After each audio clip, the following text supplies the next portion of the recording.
Hi, my name's Kate. All my life I kept falling for the same types of people, and it never made sense, and I always felt like I was a wild goose chase. I eventually sought out the help of a therapist to try and figure out what was going on. She recommended a book called Attached.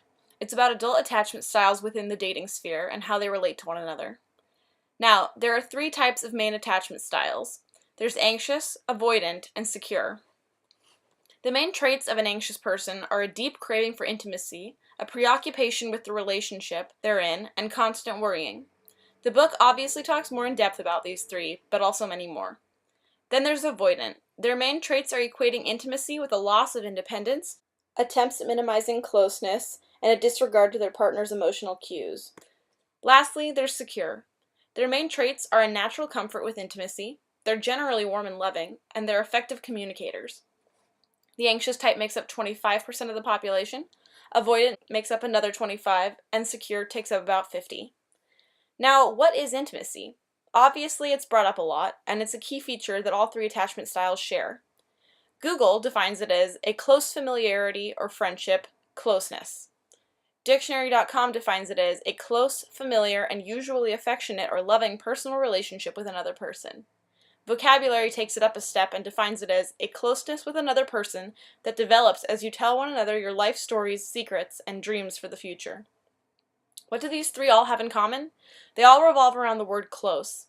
Intimacy, be it physical or emotional, is just the ability to share your truest version of yourself with another person. Now let's talk about the first 25%, the anxious attachment style. These are its activating strategies, which are the thoughts and feelings that compel you to seek closeness with your partner. Yes, closeness is intimacy. When I first got this book, I was 100% fully anxious. I couldn't concentrate on other things. I could only remember the good qualities about my partner, and I'd put them on a pedestal and convince myself that I was the one who needed to change. I had crazy bad anxiety that would only go away when I was around them, and I believed that they were the only shot at love I had because I was picky, so I couldn't risk losing them. There are many different types of activating strategies, and the book thoroughly goes over them all. I highly recommend reading it. One interesting thing about anxious people is that they do, to a certain degree, have a kind of sixth sense or unique ability to sense when their relationship is in trouble. Alright, then there's avoidant, the next 25% of the population. Now, instead of activating strategies, avoidants have deactivating strategies in their relationships, in order to distance themselves from closeness with a partner. Yep, closeness rearing its head again. Some of the deactivating strategies of an avoidant are listed as follows. Thinking or saying, I'm not ready to commit yet, while staying together anyways, sometimes for years. They might be prone to focusing on the small imperfections, like how you chew your food, for example, and letting it get in the way of romantic feelings. They might pine after the phantom ex, which I'll briefly explain in a moment. Perhaps they'll pull away when things start going well, or mentally check out when their partner is talking to them. Oftentimes they'll avoid physical closeness too. Now, what is the phantom ex? Basically, once a safe distance from a partner is created, i.e. a breakup, all of the love and romantic feelings for that ex return, and you begin to miss them deeply, convinced they were the one.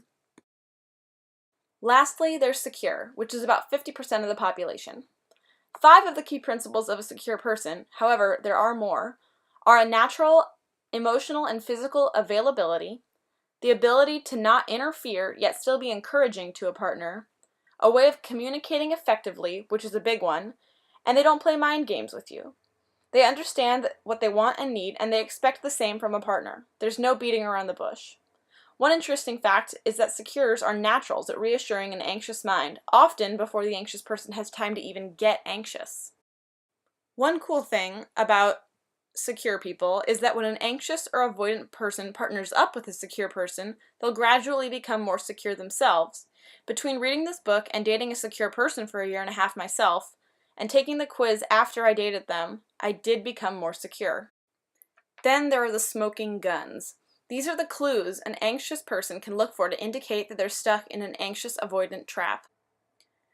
Perhaps their partner sends them mixed messages, or longs for an ideal relationship but subtly hints that it's not with you. Maybe they want to meet the one, but they can't find it because they always find fault in the person or circumstance and they can't commit to it. Maybe they disregard your emotional well-being and suggest you're too needy, too sensitive, and overreacting, which invalidates your feelings and makes you second-guess yourself. Perhaps they ignore the things you say that inconvenience them. Basically, the anxious avoidant trap will end up being a wild goose chase every time.